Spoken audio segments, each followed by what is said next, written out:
लगभग आधी रात का समय था। एक नवयुवक अपने हाथ में एक बैग पकड़े हुए शायद अपने घर की ओर बढ़ रहा था, लेकिन उसके चेहरे पर एक अजीब सा डर था। वो अपने कदमों को तेज तेज बढ़ा रहा था, लेकिन जैसे ही वो गांव के कुएं के पास पहुंचा, उसका पूरा शरीर पसीने से भीग गया। वो वहां से मानो पलक झपकते ही गायब हो जाना चाहता हो। आलतू चल आलतू, आई बला को टाल दू, हे प्रभु रक्षा करना, यहाँ से सही सलामत चले जाऊं। उसने अपने कदमों की रफ्तार को तेज की, लेकिन जैसे ही वो कुएं के पास से गुजरा तो उसके कानों में किसी की पायल की आवाज पड़ी। उस आवाज को सुनकर डर के मारे उसके पैर वहीं जम गए और उसके कंधे पर उसे कुछ महसूस हुआ। उसने हिम्मत करके पीछे मुड़कर देखा तो घूंघट ओढ़े एक औरत उसके सामने खड़ी थी। उसे देखते ही डर से उसका चेहरा फीका पड़ गया। तभी उस औरत ने अपना हाथ उसके चेहरे की तरफ बढ़ाया और उसकी गर्दन को एक ही झटके में मरोड़ दिया और वो निढाल होकर जमीन पर गिर पड़ा। अगली सुबह जब लोग वहां से गुजरे तो कुएं के बाहर लोगों का जमावड़ा लग गया। सत्यानाश, पता नहीं ये किस किस को और लेकर जाएगी। पिछले 2 महीने में 5वीं मौत हुई है ये। मना किया था रात को यहाँ से कोई मत जाना। इंसानों को, हमारे जानवरों को, किसी को नहीं छोड़ा इसने। मुझे तो ये सती माता का प्रकोप लगे। सती आसरा का स्थान बनाना होगा। देवी को रोज भोग देवेंगे और कोई भी सूरज ढलने के बाद यहाँ ना आवेगा। देवी को रात के समय जरा सा भी विघ्न पसंद ना है। अपनी जान बचानी है तो यही करना होगा। माना जाता है कि गांव के कुएं और नदी पर सती आसरा का स्थान होता है, जिन्हें देवी का रूप माना जाता है। गांव में होने वाले इन हादसों की वजह से गांव वालों ने कुएं पर सती आसरा का एक छोटा सा मंदिर बनाया, जिसके भीतर कोई मूर्ति नहीं थी। बस गांव के लोग वहां देवी को भोग लगा सके, इसलिए वो मंदिर बनाया गया ताकि देवी का क्रोध शांत हो सके।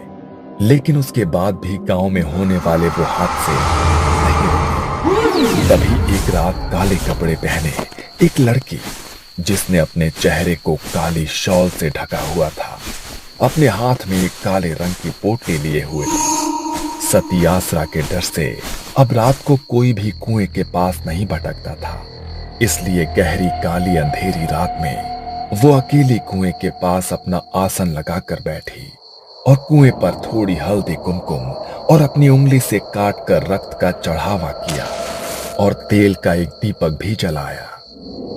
तुम्हारा बदला पूरा हो गया है, तुम अब शांत हो जाओ। गांव वालों को मत मारो, जिनको मारना था उन्हें तुम मार चुकी हो। गांव में हो रहे इन हादसों को 3 महीने बीत चुके थे और आज से 3 महीने पहले एक रात काले कपड़ों में अपना चेहरा ढकी हुई एक स्त्री रात के 2:30 बजे कुएं के पास एक यज्ञ कुंड जलाए बैठी थी। यज्ञ कुंड के पास एक मुर्गा, जिसके हाथ पैर और चोंच को रस्सियों से बांधा गया था। नर कंकाल की खोपड़ी में किसी जानवर का रक्त भरा हुआ था। वो उस रक्त का छिड़काव बार बार यज्ञ कुंड में कर रही थी और बड़ी ही धीमी आवाज में कुछ मंत्रों का उच्चारण भी कर रही थी। तुम्हें जागृत होना पड़ेगा। तुम्हें जागृत किए बिना आज की रात मैं यहाँ से नहीं जाऊंगी। बलि स्वीकार करो। उसने उस बंधे हुए मुर्गे को उठाया और धारदार चाकू से उसकी गर्दन को एक झटके में अलग कर दिया। उसकी आहुति उसने यज्ञ कुंड में चढ़ा दी। तभी वहां एक अजीब सी सिहरन उठी। रात के सन्नाटे में मानो कोई दबी आवाज उसे सुनाई देने लगी। कुएं के भीतर से मानो किसी की आत्मा निकलकर बाहर आ गई हो। उसने पीछे मुड़कर देखा तो घूंघट ओढ़े एक औरत उसके सामने खड़ी थी। जाओ और खत्म कर दो उन्हें। मुझे अपना बदला चाहिए। जाओ। मानो जैसे वो उसकी आज्ञा का इंतजार कर रही थी।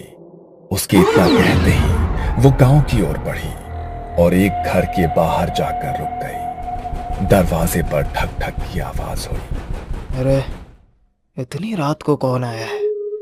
रात के 3 बज रहे हैं। इस वक्त कौन दरवाजा खटखटा रहा है? तभी दरवाजे पर फिर से ठक ठक की आवाज आई। पता नहीं कौन आया है, देखना ही पड़ेगा। मंगल दरवाजा खोलने के लिए गया। दरवाजे से अभी भी लगातार ठक ठक की आवाज आ रही थी। अरे बोल रहा हूं ना। अभी तक मंगल आधी नींद में था, लेकिन जैसे ही उसने दरवाजा खोला तो उसके होश उड़ गए। उसके सामने घूंघट ओढ़ी हुई वही औरत खड़ी थी, लेकिन जैसे ही मंगल ने उसे देखा तो हवा के झोंके से उसके चेहरे से उसका घूंघट सरक गया। मंगल ने जैसे ही उसका चेहरा देखा तो उसकी चीख निकल गई। उसका चेहरा पूरी तरह से गला हुआ था और आंखों की पुतलियां बिल्कुल सफेद होकर उल्टी हो चुकी थी। मंगल जल्दी से दरवाजा बंद करने लगा, लेकिन दरवाजा बंद नहीं हुआ। वो डर के मारे अंदर की तरफ भागने लगा।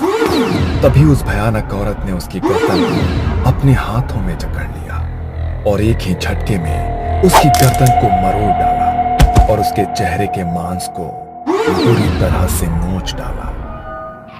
दर्द के मारे पूरे घर में उसकी चीख गूंज गई और कुछ देर उसकी दर्द भरी चीखों के बाद सब कुछ बिल्कुल शांत हो गया। अगली सुबह जब परिवार वाले घर पहुंचे तो उसका ऐसा हाल देखकर उनके पैरों तले जमीन खिसक गई।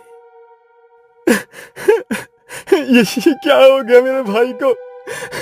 तुझे इतनी बेरहमी से किसने मार डाला मेरे भाई? किसने मार डाला तुझे?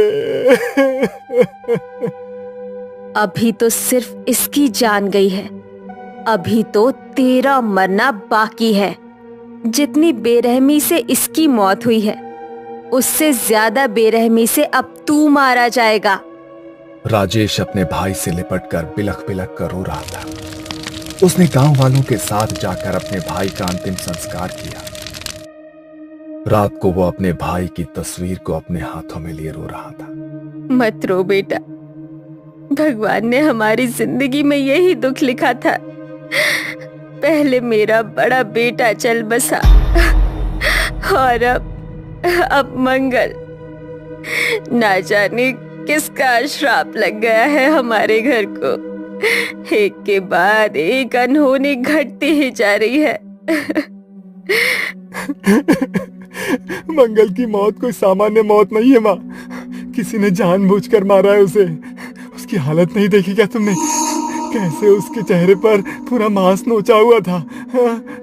मैं वो फिर से याद नहीं करना चाहता हूँ माँ, लेकिन जिसने भी मेरे भाई के साथ ऐसा किया है, मैं उसे ढूंढ कर निकालूंगा। नहीं छोड़ूंगा उसे माँ, मैं नहीं छोड़ूंगा उसे। उन दोनों की आंखों के आंसू रुकने का नाम नहीं ले रहे थे। 13 दिन बाद मंगल की सभी अंतिम क्रियाएं पूरी हुई। घर में बिल्कुल सन्नाटा पसरा हुआ था। राजेश अपनी मां के कमरे में एक गद्दा डालकर सोया हुआ था। तभी रात के लगभग 3 बजे दरवाजे पर वही ठक ठक की आवाज हुई। उस आवाज से राजेश की नींद टूट गई। उसने घड़ी में समय देखा तो वो भी हैरान रह गया। इतनी रात को घर पे कौन आया है? फिर से दरवाजे पर ठक ठक की आवाज हुई। मां की नींद ना टूट जाए इसलिए राजेश बिना सोचे समझे दरवाजा खोलने चला गया। लेकिन जैसे ही उसने दरवाजा खोला, उसके सामने भी वही घूंघट वाली औरत खड़ी थी। उसने अपने चेहरे से अपना घूंघट हटाया और सीधे राजेश की गर्दन की ओर हाथ बढ़ाकर एक ही झटके में उसके गर्दन को मरोड़ डाला। वो उसी वक्त निढाल होकर जमीन पर गिर गया। उसे चीखने का भी वक्त नहीं मिला। अगले दिन उसके अंतिम संस्कार की क्रिया की गई, लेकिन यह सिलसिला यही नहीं रुका।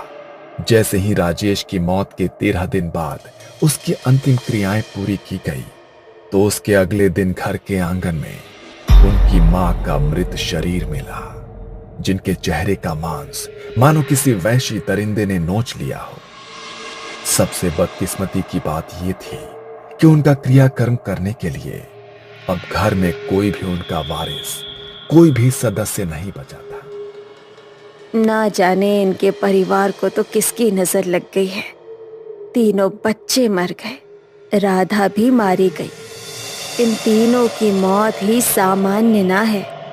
मन तो लागे है कि किसी ऊपरी हवा ने ही इनके पूरे खानदान को खत्म किया है, वरना ऐसा हंसता खेलता परिवार ऐसे खत्म नहीं हो सकता। लोगों की उस भीड़ में काले कपड़े पहने अपने चेहरे को ढकी हुई वही औरत खड़ी थी, लेकिन उसकी आंखों में अब एक चिंता थी, जैसे कुछ तो ऐसा हो गया हो जिसकी उसने भी कल्पना नहीं की थी। ये सब क्या हो रहा है? उसे तो बस उन दोनों को मारना था, उसने इसे भी क्यों मार डाला? कहीं कुछ गलत तो नहीं हो गया? आधी रात को काला कपड़ा ओढ़कर वो फिर से अपने हाथों में पोटली लिए कुएं की तरफ बढ़ने लगी, लेकिन तभी उसने देखा कि कुएं के पास एक आदमी अपनी साइकिल से गुजर रहा है। मगर देखते ही देखते वहां पायलों की आवाज गूंजी और उसके सामने घूंघट ओढ़ी वो स्त्री अचानक से आकर खड़ी। डर के मारे वो आदमी साइकिल से गिर पड़ा। वो उसकी ओर बढ़ी और उसने उसके शरीर के मांस को भी पूरी तरह से नोच डाला। उसकी चीखों की आवाज पूरे गांव में गूंज उठी। ये देखकर काले कपड़ों से खुद को ढकी माया के होश उड़ गए। वो तुरंत ही वहां से भागकर अपने घर पहुंचा। डर के मारे उसका पूरा शरीर कांप रहा था और आवाज हाँफ रही थी। ये सब क्या हो रहा है? मुझे उसे शांत करना होगा, वरना जो भी अब उस कुएं के पास से गुजरेगा वो उन सबको मार डालेगी।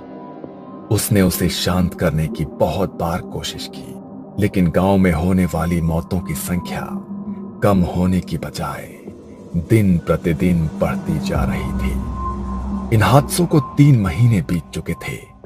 माया अब अपनी आंखों के सामने किसी और को बलि चढ़ते हुए नहीं देखना चाहती थी, इसलिए आज उसकी शांति के लिए माया कुएं के पास बैठकर यज्ञ कर रही थी। तुम्हारा बदला पूरा हो गया है, तुम अब शांत हो जाओ। गांव वालों को मत मारो, जिनको मारना था उन्हें तुम मार चुकी हो। अब क्यों तुम गांव वालों की बलि देने पर तुली हो? तभी अचानक वहां बहुत जोर से हवा चलने लगी, जैसे कोई उसे अपनी मौजूदगी का एहसास कराना चाहता हो। कुएं की मंडेर पर जल रहा वो दीपक हवा के झोंके से बुझ गया और उसे भी अपने आसपास पायल की आवाज सुनाई देने लगी। उसने पीछे मुड़कर देखा तो वही औरत उसके सामने खड़ी थी। उसके चेहरे से घूंघट हट चुका था और उसका भयानक चेहरा गुस्से में उसे ही देख रहा था। देखो, तुम्हें शांत होना होगा। तुम अपनी छोटी बहन को इस तरह नहीं मार सकती। मैंने तो बस तुम्हारे बदले के लिए तुम्हें जागृत किया था। तुम दूसरों की जान क्यों ले रही हो? उन्होंने तुम्हारे साथ जो किया उसका बदला ले लिया है ना तुमने? आज से 4 महीने पहले गांव के एक घर में मातम का माहौल था। घर के बड़े बेटे का उसकी शादी के कुछ समय बाद ही निधन हो गया था। घर में 2 जवान बेटे थे, जिनकी नजर अपनी विधवा जवान भाभी पर पड़ गई थी। मंजू अपने पति की मौत के गम में खुद को अपने कमरे में बंद किए बस रोए ही जा रही थी। तभी उसके दरवाजे पर जोर जोर से खटखट की आवाज हुई। उस खटखट की आवाज से मंजू अचानक से सहम गई और दीवार की तरफ घिसटती चली गई। उसने दरवाजा नहीं खोला। तभी अचानक 2 लोग दरवाजा तोड़कर अंदर आ गए। इतनी देर से हम लोग दरवाजा खटखटा रहे हैं, तुझे समझ में नहीं आ रहा है? हैं? तुझे क्या लगा था कि तू दरवाजा नहीं खोलेगी तो हम अंदर नहीं आ पाएंगे? हैं? देखो, ऐसा मत करो। मैं तुम्हारी भाभी हूँ। भाभी माँ के समान होती है। कुछ तो सोचो। चुप, बिल्कुल चुप। तो इस घर की बहू है। अब हमारा भाई तो मारा गया, अब तुम्हारे ऊपर हमारा भी तो कुछ हक हुआ ना। अब अपने ये आंसू बंद करो। वो दोनों किसी शैतान की तरह हंसते हुए मंजू की तरफ बढ़ने लगे। मंजू इस तरह अपनी इज्जत को अपने हाथों बर्बाद होते नहीं देख सकती थी। उसने उन्हें धक्का मारा और बाहर की तरफ भागी। वो दोनों भी उसके पीछे पीछे भागे। उनसे अपना पीछा छुड़ाने के लिए वो गांव के कुएं की तरफ दौड़े और उनसे अपना रक्षण करने के लिए कुएं के अंदर कूद गई। अब क्या करें? ये तो कुएं में कूद गई भाई। अरे अब कूद गई तो कूद गई, जल्दी निकल यहाँ से, वरना अगर किसी ने देख लिया ना तो इसके मरने का इल्जाम हमारे ऊपर ही लग जाएगा। मैं अच्छी तरह जानती हूँ कि क्यों मरी है मेरी बहन और कौन है उसकी मौत का जिम्मेदार। तेरी मौत का बदला तो मैं लेकर रहूंगी मेरी बहन। माया अब अपनी बहन की आत्मा को जागृत करके उसकी मौत का बदला तो ले चुकी थी, लेकिन उसने अपनी बहन की आत्मा को जिन तांत्रिक विधियों के जरिए जागृत किया था उसे शांत कर पाना अब उसके लिए नामुमकिन हो गया था। वो अपने कमरे में घबराई हुई बैठी थी। तभी रात के लगभग 1:30 बजे किसी ने उसका दरवाजा खटखटाया।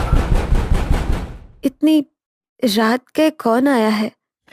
माया ने जाकर दरवाजा खोला तो घूंघट के अंदर वो आत्मा अब उसके सामने खड़ी। उसे देखकर माया के रोंगटे खड़े हो गए। तुम नहीं नहीं, देखो तुम मुझे नहीं मार सकती। मैंने तो तुम्हें इसलिए जागृत किया था ताकि तुम अपनी मौत का बदला ले सको। होश में आओ। मृत्यु के बाद आत्मा किसी की सगी नहीं होती। माया ने उसे जागृत तो कर दिया, लेकिन अंत में वो खुद भी उसकी मौत का कारण बन गई। उसने अपने हाथ माया की गर्दन की तरफ बढ़ाए और एक ही झटके में उसके गर्दन को भी मरोड़ डाला और माया की कुछ आखिरी चीखों के बाद सब कुछ बिल्कुल शांत हो गया। कहा जाता है कि गांव के लोगों ने डर के मारे पूरे गांव को खाली कर दिया और दूसरी जगह स्थानांतरित हो गए, लेकिन लाल घूंघट में वो आत्मा आज भी उस गांव में भटकती रहती है और जो भी उसके सामने आता है उसे वो मौत के घाट उतार देती है।